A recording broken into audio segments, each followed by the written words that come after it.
ഇത് കണ്ടോ, ഇത്രയും കൂർക്കയാണ് എടുത്തിരിക്കുന്നത്. ഒപ്പം പോർക്കും എടുത്തിട്ടുണ്ട്. സാധാരണ നമ്മൾ കറി വെക്കുവാണെങ്കിൽ കൂർക്ക കുറച്ച് കുറവാണ് എടുക്കുന്നത്. പക്ഷേ ഇത് പറ്റിച്ചെളുത്താനായതുകൊണ്ട് ഒപ്പം എടുത്തിട്ടുണ്ട്.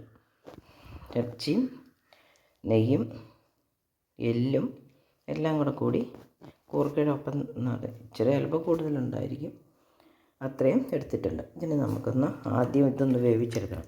അപ്പോൾ ഒരു പാത്രത്തിൽ ഉപ്പും മുളക് പൊടിയും മഞ്ഞൾ പൊടിയും ഇട്ട് ഇതൊന്ന് തിരുമ്മി വെക്കാം. അല്പം ഉപ്പിട്ടിട്ടുണ്ട്, അല്പം മഞ്ഞൾ പൊടി, മുളക് പൊടി. ഈ നമ്മൾ പറ്റിച്ചെടുത്തുന്നതായതുകൊണ്ട് നമുക്ക് മുളക് പൊടിയൊക്കെ കുറച്ച് മതി. കുരുമുളകാണ് കൂടുതലിടുന്നത്. ഇതൊന്ന് തിരുമ്മി വെക്കാം. ഇത് നമുക്കിവിടെ ഒരു 10-15 മിനിറ്റ് റെസ്റ്റ് ചെയ്യാൻ വെക്കാം. തിരുമ്മി വെച്ചിരിക്കുന്ന ഇറച്ചി ഈ കുക്കറിലേക്ക് മാറ്റാം. ഒരല്പം വെളുത്തുള്ളി ഇഞ്ചിയും ചേർത്ത് ഒരു വിസിലടുപ്പിക്കാം. ഒത്തിരി വേവിക്കുന്നില്ല. ആ സമയത്തിന് ഇവിടെ ഒരു ചട്ടി അടുപ്പത്ത് വെച്ചു. ഇതിനകത്ത് നമുക്ക് ഇച്ചിരി എണ്ണ ഒഴിച്ച് കൊടുക്കാം. വെളിച്ചെണ്ണയാണ്. ഇനി ഇതിലേക്ക് കടുകിട്ട് കൊടുക്കാം.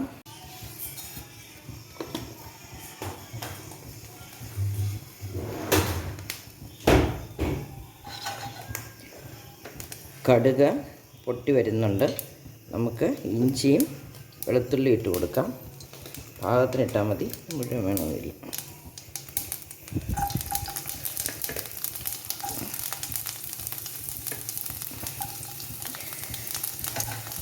ഒരല്പം കറിവേപ്പില ഇട്ട് കൊടുക്കും.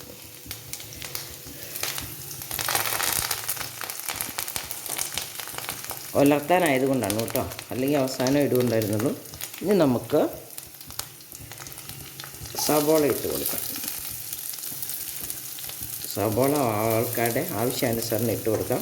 കൊച്ചുള്ളി ആണെങ്കിലും മതി. കൊച്ചുള്ളി ആകുമ്പോൾ കുറേ അളവ് കിട്ടണേ. നമ്മൾ കുറച്ചധികം സമയം ഇരുന്ന് മെനക്കെട്ട് അരിഞ്ഞെടുക്കണ്ടേ.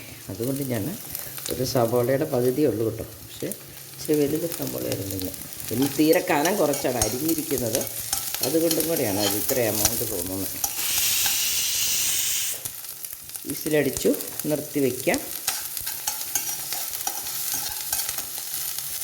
ഇനി നമുക്ക് തേങ്ങ കൊത്തിട്ട് കൊടുക്കാം. അതും കുറച്ചേ ഉള്ളൂ, കനം കുറച്ച് അരിഞ്ഞിരിക്കുന്നതാണ്.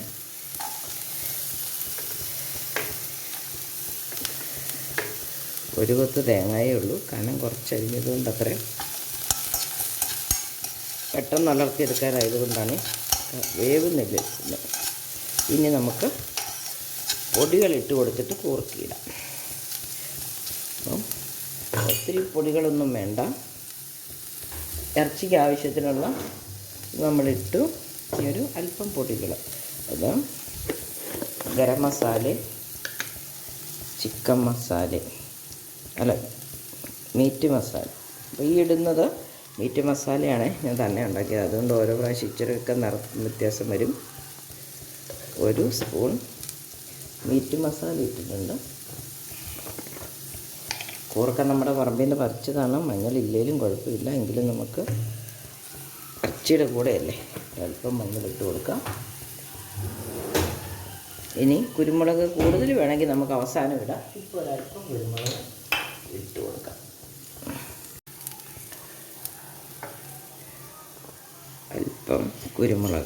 അല്പം കുരുമുളക് നമ്മളിനി അവസാനം കുരുമുളകും ഗരം മസാലയും കൂടെ ചേർക്കുന്നുണ്ട്. ഒരല്പം ഉപ്പും കൂടെ ഇടാം. കൂർക്കയ്ക്ക് ഉള്ള ആവശ്യത്തിനുള്ള ഉപ്പാണ് ഇപ്പോൾ ഇടുന്നത്. ഉള്ളി, സവാള. ഇനി നമുക്കിതിനകത്തേക്ക് വിസിലടിച്ച് പകുതി വെന്തിരിക്കുന്ന പോർക്കും കൂർക്കയും രണ്ടും ചേർത്ത് കൊടുക്കാം. സാധാരണ കറി വെക്കുന്നതിനേക്കാൾ അല്പം കൂടെ ചെറുതായിട്ടാണ് കൂർക്ക അരിഞ്ഞെടുത്തിരിക്കുന്നത്. കൂർക്ക വെള്ളത്തിലിട്ടിരിക്കണം, ഇല്ലെങ്കിൽ അതിൻ്റെ കളർ മാറിപ്പോകില്ല. അപ്പോൾ നമുക്ക് കൂർക്ക അരിയിട്ട് കൊടുക്കാം.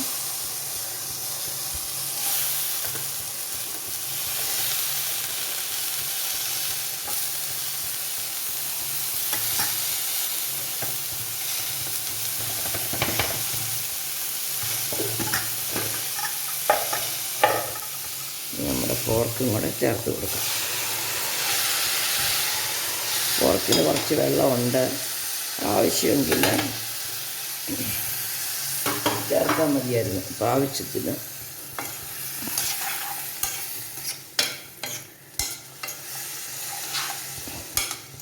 തീ കുറച്ച് മൂടി വെച്ച് വേവിച്ചാൽ മതി. പകുതി വെന്ത ബീഫ് പോർക്കല്ലേ.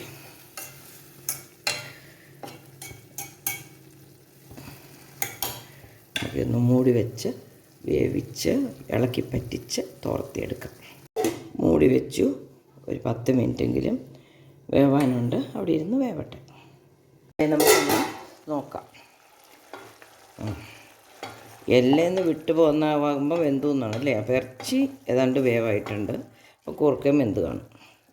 കൂർക്കയും മുറിയുന്നുണ്ട്, അതും വെന്തു. അല്പം കൂടെ വെള്ളം വറ്റി തോർന്ന് വളർന്ന് നന്നായിട്ട് ഉണങ്ങി വരണം. ഇത് നമുക്ക് തീയൊരല്പം കൂട്ടി വയ്ക്കാം.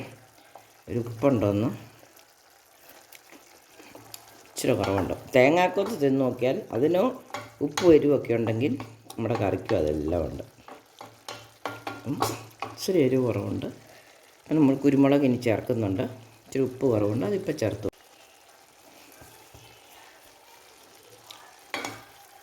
തൊലിയൊക്കെ വെന്തതേ ഉള്ളൂ. അതിനി ഒന്ന് ഉരുകി അതിൻ്റെ വെള്ളം പറ്റിക്കഴിഞ്ഞ് അതിൻ്റെ അകത്തെ നെയ്യൊക്കെ കുറച്ചൊന്ന് ഇറങ്ങി വരണം. അപ്പം ഇനിയും ഒരു 10 മിനിറ്റ് എങ്കിലും അടുപ്പത്തിരിക്കണം. നമുക്ക് കുറച്ച് സമയം കൂടെ മൂടി വെക്കാം. അത് കഴിഞ്ഞ് തുറന്ന് വെച്ച് വേവിക്കാം.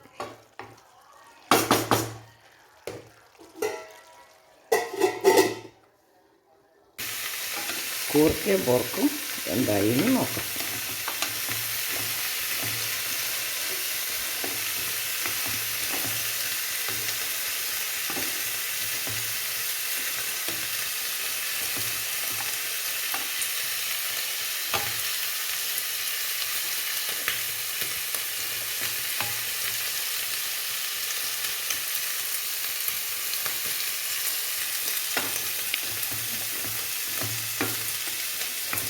ഇനി നമുക്കിത് ഇളക്കി വെള്ളം വറ്റിച്ചെടുത്താൽ മതി.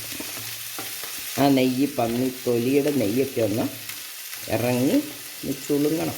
അത്രയും നേരം നമുക്ക് ഇതിങ്ങനെ ഇളക്കി തോർക്കണം. അവസാനം അല്പം കുരുമുളകും കറിവേപ്പിലയും ഗരം മസാലയും കൂടെ ചേർക്കുകയും വേണം. നമ്മുടെ കറി വെള്ളമൊക്കെ പറ്റി ഇനിയാണ് ഈ തൊലിയിലെ നെയ്യൊക്കെ ഒന്ന് ഇറങ്ങുന്നത്. അപ്പോൾ നമ്മളെ ഇളക്കിക്കൊണ്ടിരിക്കണം. ഇനി മൂടി വയ്ക്കാൻ പറ്റില്ല.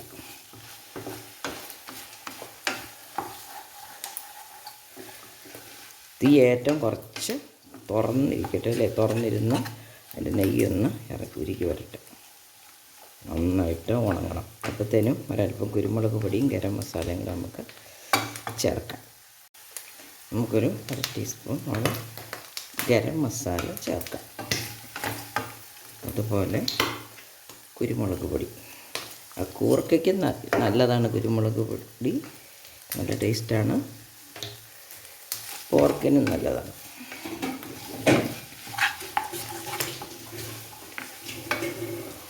ഇനി കൂടുതൽ ഉണങ്ങേണ്ടവർക്ക് കുറച്ച് നേരം കൂടെ ഇളക്കിക്കൊണ്ടിരിക്കാം. അല്ലെങ്കിൽ നമുക്ക് വേണമെങ്കിൽ തീയെ ഓഫാക്കാം. അപ്പം കഷ്ണങ്ങളുടെയൊക്കെ വലിപ്പം കുറഞ്ഞ് വന്നിട്ടില്ലേ.